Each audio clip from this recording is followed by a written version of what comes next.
मित्रों, चारों तरफ इस महामारी को देखकर आप सभी के मन में भी ये विचार आ रहा होगा कि कलयुग अपने चरम पर है और यही जीवन का अंत है। परंतु ये सत्य नहीं है। हिंदू शास्त्र सूर्य सिद्धांत में वर्णन के अनुसार वास्तव में कलयुग का आरंभ हुए अभी ज़्यादा अरसा नहीं हुआ है, बल्कि ये तो कलयुग का आरंभ है और इसका अंत होने में काफ़ी समय शेष है। कलयुग का आरंभ कैसे हुआ, इस विषय पर वर्णन हेतु यदि हम अपने हिंदू शास्त्रों और पुराणों, महाभारत, मनुस्मृति, विष्णु स्मृति और सूर्य सिद्धांत जैसे ग्रंथों के पन्ने पलटें तो हमें कलयुग के भयावह प्रभाव के बारे में पता चलता है। और ऐसी बहुत सी गाथाएं सामने आती हैं जो कि कलयुग के आरंभ से जुड़ी हैं। इनमें से सबसे प्रसिद्ध गाथा के अनुसार कलयुग का पृथ्वी पर आगमन राजा परीक्षित की एक भूल से जुड़ी है। आइए जानते हैं वो कौन सी भूल थी जिसके परिणाम स्वरूप कलयुग न सिर्फ धरती पर आया बल्कि यहीं का होकर रह गया। मित्रों, आज की हमारी वीडियो कलयुग के आरंभ से जुड़ी सत्यता को उजागर करती है। नमस्कार मित्रों, पीपीएस नॉलेज में आपका स्वागत है।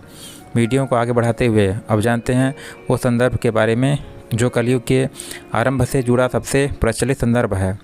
जी हाँ, राजा परीक्षित से जुड़ी है वो गाथा जिसकी चर्चा हमने वीडियो को आरंभ में की थी और जिसके फलस्वरूप राजा परीक्षित को पृथ्वी पर कलयुग के डेरा जमाने का जिम्मेदार ठहराया गया है।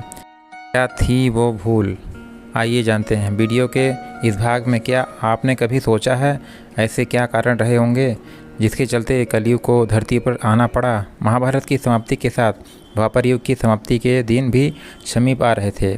तब धरती पर अपनी भूमिका पूरी कर भगवान श्री कृष्ण वैकुंठ धाम लौट गए। तब पांडवों का मन भी इतने रंज के बाद धरती पर नहीं लग रहा था और उन्होंने सब कुछ त्याग कर मोक्ष यात्रा पर जाने का निर्णय लिया। और धर्मराज युधिष्ठिर ने अपना पूरा राजपाट पद त्याग कर अर्जुन के पौत्र अभिमन्यु और उत्तरा के पौत्र परीक्षित को सौंप दिया, जिसमें उन्होंने परीक्षित को पूरे अधिकारों के साथ सम्राट घोषित कर दिया और अन्य पांडवों और द्रौपदी सहित महाप्रयाण हेतु हिमालय की ओर निकल गए। अब धरती पर राजा परीक्षित का राज था जो भगवान कृष्ण, माता लक्ष्मी, भीष्म और विदुर जैसे विद्वानों के अभाव में अच्छे से राजपाट चलाने का प्रयास कर रहे थे। कहा जाता है कि पांडव और द्रौपदी जब हिमालय मोक्ष यात्रा पर चले गए तब एक दिन स्वयं धर्म बैल का रूप लेकर और गाय के रूप में बैठी पृथ्वी देवी सरस्वती नदी के किनारे एक छोर पर बैठे वार्तालाप कर रहे थे।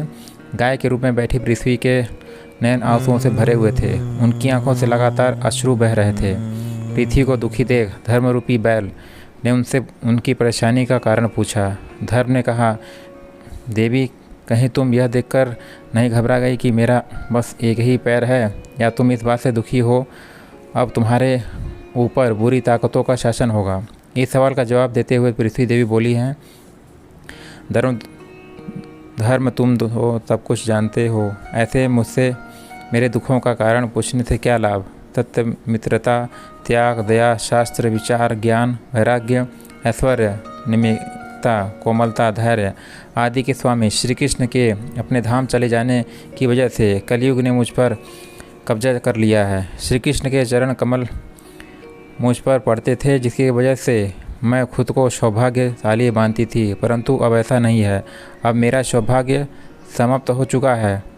धर्म और पृथ्वी आपस में बात कर ही रहे थे कि इतने में असुर रूपी कलयुग वहां आ पहुंचा और धर्म रूपी पृथ्वी और बैल को देख मारने लगा। उसी समय राजा परीक्षित उसी मार्ग से गुजर रहे थे। जब उन्होंने अपनी आँखों से यह दृश्य देखा तो वह कलयुग पर बहुत क्रोधित हुए। राजा परीक्षित ने कलयुग से कहा, दुष्ट पापी तू कौन है और क्यों इस निरपराध गाय और बैल को मार रहा है। तू महा अपराधी है, तेरा अपराध क्षमा योग्य भी नहीं, इसलिए तेरी मौत निश्चित है।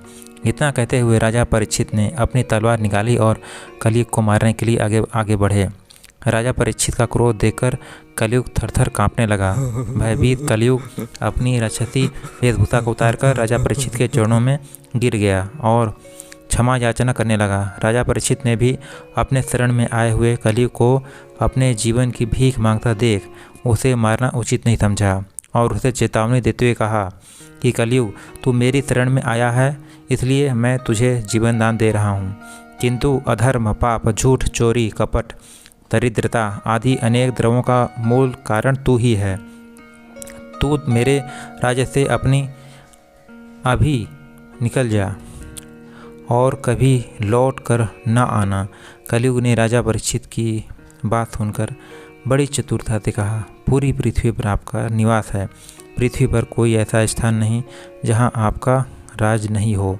ऐसे मुझ जैसे तुच्छ को रहने के लिए आप स्थान प्रदान कीजिए। कलयुग के ये कहने पर राजा परीक्षित ने काफ़ी सोच विचार कर कहा, असत्य, काम, मद, क्रोध का निवास जहाँ भी होता है, इन 4 स्थानों पर रह सकते हैं। परंतु इस पर कलयुग बोला, हे राजन, यह 4 स्थान मेरे रहने के लिए अपर्याप्त हैं, मुझे अन्य जगह प्रदान कीजिए। कलयुग की ये बात सुन राजा परीक्षित ने विचार कर कलयुग को रहने के लिए स्वर्ण के रूप में 5वां स्थान प्रदान किया। कलयुग ने इन स्थानों के मिल जाने से प्रत्यक्ष तो वहाँ से चला गया, किंतु कुछ दूर जाने के बाद अदृश्य रूप में वापस आकर राजा परीक्षित के स्वर्ण मुकुट में निवास करने लगा।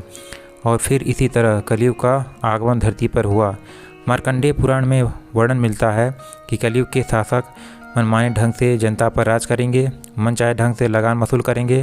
शासक अपने धर्म की जगह डर और भय का प्रचार करेंगे। बड़ी संख्या में लोग पलायन शुरू हो जाएगा। लोग सस्ती चीज़ों की तलाश में अपने घरों को छोड़कर जाने के लिए मजबूर हो जाएंगे। धर्म को नज़रअंदाज किया जाएगा और लालच, झूठ और कपट दिमाग के ऊपर हावी हो रहेगा। लोग बिना किसी पश्चाताप के हत्यारा बनकर लोगों की हत्या भी करेंगे। संभोग ही ज़िंदगी सबसे बड़ी जरूरत बन जाएगी। लोग बहुत जल्दी कस्में खाएंगे और उसे तोड़ भी देंगे। लोग मदिरा और अन्य नशीली चीज़ों की चपेट में आ जाएंगे। गुरुओं का सम्मान करने की परंपरा भी समाप्त हो जाएगी। ब्राह्मण ज्ञानी नहीं रहेंगे। क्षत्रियों का साहस खत्म हो जाएगा और वैसे अपने व्यापार में ईमानदार नहीं रहेंगे। जीवन में अनुभव कर रहे बुरी स्थिति के लिए कोसा जाने वाला यह कलयुग किन कारणों से मनुष्य के दिए गए हर कुकृत्य के लिए जिम्मेदार ठहराया जाता है, इसके पीछे का क्या कारण है? इसकी वजह से किसी व्यक्ति की आपसी द्वेष के कारण हत्या कर दी गई हो, किसी नाबालिग कन्या के साथ दुष्कर्म हुआ हो, अपने ही पुत्र ने माता पिता को घर से निकाल दिया हो, या धन के लोभ में पत्नी ने अपने पति की हत्या कर दी हो, या धन प्राप्ति के लालच में मनुष्य को अपने प्रिय को ही मारने पर विवश कर दे और किसी भले पुरुष की गई भलाई उसी पर भारी पड़ जाए, तो ऐसे में उस दोषी से ज़्यादा कलयुग को यह दोषी ठहराया जाता है। कि ऐसा माना ना हो ना तो निश्चित तथा कलयुग जो है हर एक कुकृत्य के लिए कलयुग ही जिम्मेदार है। मित्रों, आपने शास्त्रों और पुराणों में युग चक्र बारे में सुना ही होगा। एक युग लाखों वर्षों का होता है, जो एक चक्र के समान गतिमान है, जिसके फलस्वरूप प्रत्येक युग के समय काल समाप्त होने के पश्चात एक निश्चित समय अंतराल के क्रमानुसार दूसरे युग का आरंभ होना निश्चित है। साथ ही आपको ये भी बता दें कि पौराणिक मान्यता के अनुसार सतयुग लगभग 17,28,000 वर्ष, त्रेता युग 12,96,000 वर्ष, द्वापर युग 8,64,000 वर्ष और कलयुग 4,25,000 वर्ष का बताया गया है। काल बढ़ने के अनुसार युगों की अवधारणा में सतयुग, त्रेता युग, द्वापर युग के बाद चौथा और अंतिम युग कलयुग ही है। कलयुग का अर्थ है कली की आयु, अंधकार का युग, उपदुख की उम्र, झगड़े और पाखंड की उम्र होता है। कलयुग के इस अर्थ को संभवतः वर्तमान में चल रहे भयावह स्थिति से जोड़ पा रहे होंगे। वैसे यदि प्राचीन पुराणों को उठाकर देखा जाए तो उसमें इस संसार के अंत को लेकर कई बातें बताई गई हैं। गीता में भी भगवान विष्णु ने कलयुग के आरंभ होने और इस संसार के अंत के बारे में कई बातें बताई हैं। ऐसा बताया जाता है कि भगवान शिव ने भगवान विष्णु जी को इस संसार की जिम्मेदारी सौंपी थी और भगवान विष्णु ने ही गीता के कुछ भागों में कलयुग के आरंभ और अंत के बारे में बताया है, जिसके अनुसार इस संसार के अंत के पीछे का कारण एक महिला को बताया है और कलयुग के आरंभ में कुछ संकेत देते हुए कृत्यों का वर्णन किया गया है, जो आपको कलयुग के आरंभ का संकेत देता है। गीता में वर्णन के अनुसार जब एक स्त्री अपने श्रृंगार रूपी बाल काटने लगेगी, जिस दिन एक बेटा अपने पिता पर हाथ उठा देगा, जब चारों ओर से असत्य का बोलबाला होगा और सत्य का कोई महत्व नहीं रह जाएगा, जब स्त्रियां अपने घर में ही सुरक्षित महसूस नहीं करेंगी, लोगों के अंदर से भय खत्म हो जाएगा और उनकी अकाल मृत्यु होना आरंभ हो जाएगी, जो कि बहुत कष्टदायी होगी। गीता में कथित भगवान विष्णु के अनुसार तब समझ लें कि काल रूपी कलयुग आपके दरवाजे पर खड़ा है। आप भी यह सोच कर रहे होंगे कि यह सभी संकेत हमारी वर्तमान स्थिति को कहीं ना कहीं शब्दों के रूप में बयां कर रहे हैं। तो मित्रों, प्रतीक्षा कीजिए, इसका और भी विकराल रूप अभी आना बाकी है। क्या हम सबने इस बात पर ध्यान दिया है कि ऐसे क्या कारण होंगे जिससे कलयुग को धरती पर आना पड़ा? महान गणितज्ञ आर्यभट्ट ने अपनी पुस्तक आर्यभट्टनम में इस बात का उल्लेख किया है कि जब वे 23 वर्ष के थे तब कलयुग का 3600 वर्ष चल रहा था। आंकड़ों के अनुसार आर्यभट्ट का जन्म 476 ईसा पूर्व में हुआ था। मध्यकाल के भारतीय ज्योतिष ने माना है कि कलयुग एवं कल्प के प्रारंभ में सभी ग्रह सूर्य एवं चंद्र को मिलाकर चैत्र शुक्ल प्रतिपदा को रविवार के सूर्योदय के समय एक साथ एकत्र थे।